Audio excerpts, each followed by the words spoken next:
ప్రపంచంలో ఎన్నో దేవాలయాలున్నాయి. కానీ ఒక ఆలయం మాత్రం శాస్త్రవేత్తలకు, చరిత్రకారులకు, భక్తులకు ఎప్పటికీ అంతుచిక్కని రహస్యంగా మిగిలిపోయింది. అక్కడ ఎగిరే జెండా గాలికి వ్యతిరేక దిశలో ఎగురుతుందని చెబుతారు. ఆ ఆలయం మీదుగా పక్షులు ఎగరవని అంటారు. అక్కడ దేవుడి గుండె వేల సంవత్సరాలుగా కొట్టుకుంటూనే ఉందని నమ్ముతారు. అది ఒడిస్సాలోని పూరీ జగన్నాథ ఆలయం. అసలు జగన్నాథుడు ఎవరు? ఆయన విగ్రహం ఎందుకు ఇలా అసంపూర్ణంగా ఉంటుంది? ప్రతి 12-19 సంవత్సరాలకు దేవుడి విగ్రహాలను ఎందుకు మార్చేస్తారు? ఇంకా జగన్నాథ స్వామి గుండె రహస్యమేమిటి? ఈరోజు మనం పూరీ జగన్నాథ ఆలయ చరిత్ర, పురాణం, అద్భుతాలు, శాస్త్రీయ రహస్యాలు మరియు ప్రపంచ ప్రసిద్ధ రథయాత్ర గురించి తెలుసుకుందాం. జగన్నాథ స్వామి ఎవరు? హిందూ సాంప్రదాయం ప్రకారం జగన్నాథుడు శ్రీ మహావిష్ణువు యొక్క అవతారమైన శ్రీకృష్ణుడి రూపం. జగన్నాథ అంటే జగత్తుకు నాథుడు లేదా ప్రపంచానికి ప్రభువు అని అర్థం. పూరి ఆలయంలో ముగ్గురు ప్రధాన దేవతలు ఉంటారు: జగన్నాథుడు, బలభద్రుడు, సుభద్రమ్మ. కానీ ఈ విగ్రహాలు ఇతర ఆలయాల్లో ఉండేలా ఉండవు. వీటికి పూర్తి చేతులు, కాళ్ళు ఉండవు. ఎందుకంటే పురాణాల ప్రకారం శ్రీకృష్ణుడి మరణం తర్వాత ఆయన హృదయం దివ్యశక్తిగా మిగిలిపోయిందని చెబుతారు. ఆ దివ్యశక్తిని చెక్క విగ్రహాల్లో ప్రతిష్ఠించేందుకు దేవతలు ప్రయత్నించారని కథ చెబుతుంది. అసంపూర్ణ విగ్రహాల వెనుక కథ. సుమారు 1000 సంవత్సరాల క్రితం మాలవ రాజ్యాన్ని పాలిస్తున్న రాజు ఇంద్రద్యుమ్నుడు ఒక రాత్రి అద్భుతమైన కల చూశాడు. ఆ కలలో శ్రీ మహావిష్ణువు ప్రత్యక్షమై, నేను నీలమాధవుడిగా భూమిపై ఉన్నాను. నన్ను వెతికి ప్రపంచమంతా పూజించేలా ఒక ఆలయాన్ని నిర్మించు అని ఆజ్ఞాపించాడు. రాజు వెంటనే తన సైనికులను, పండితులను అన్ని దిక్కులకు పంపించాడు. ఎన్నో రోజులు వెతుకులాట తర్వాత ఒక భక్తుడి ద్వారా నీలమాధవుడి ఆచూకీ తెలిసింది. కానీ రాజు అక్కడికి చేరుకునేలోపే ఆ దివ్య రూపం అదృశ్యమైంది. దీనితో రాజు తీవ్ర నిరాశకు గురయ్యాడు.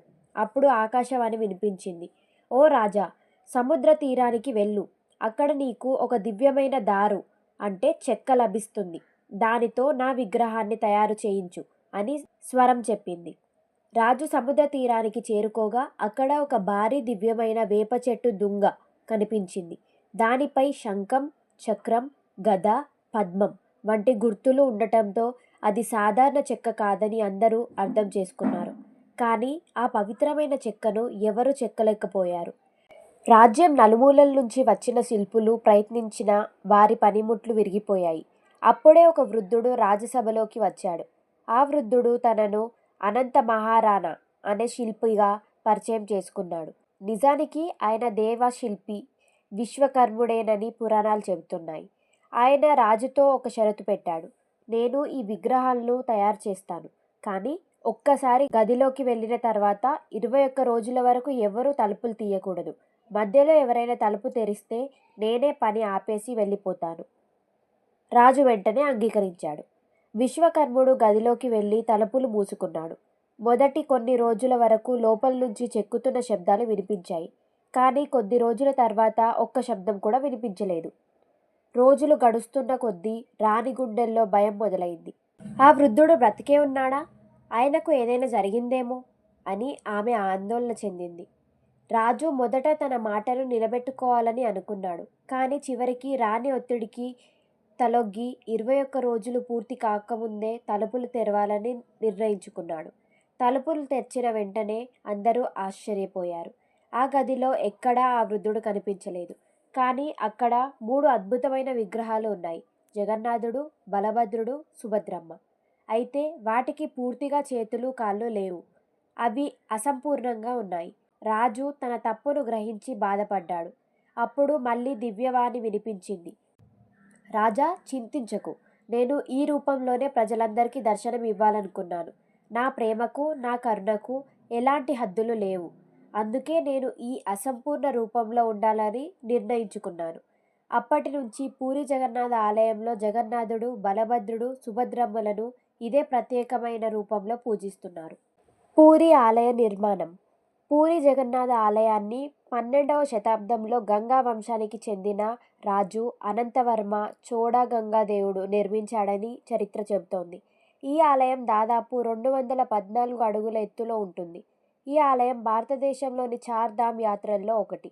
చార్ధాములు బద్రీనాథ్, ద్వారకా, రామేశ్వరం, పూరి జగన్నాథ్.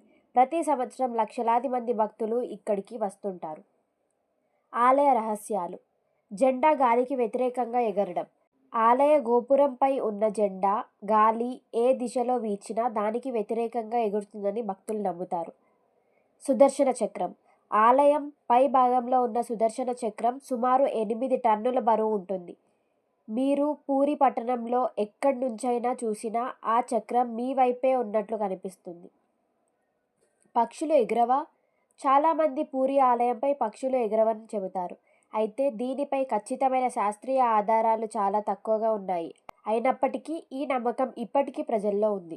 ప్రతిరోజు వేలాది మంది భక్తులకు మహాప్రసాదం తయారు చేస్తారు. మట్టి పాత్రలను ఒకదానిపై ఒకటి 7 అంతస్తులుగా పెట్టి వండటం ఇక్కడి ప్రత్యేకత. ఆశ్చర్యమైన విషయం ఏమిటంటే పై పాత్రలోని ఆహారం ముందుగా ఉడుకుతుందని స్థానికులు చెబుతారు.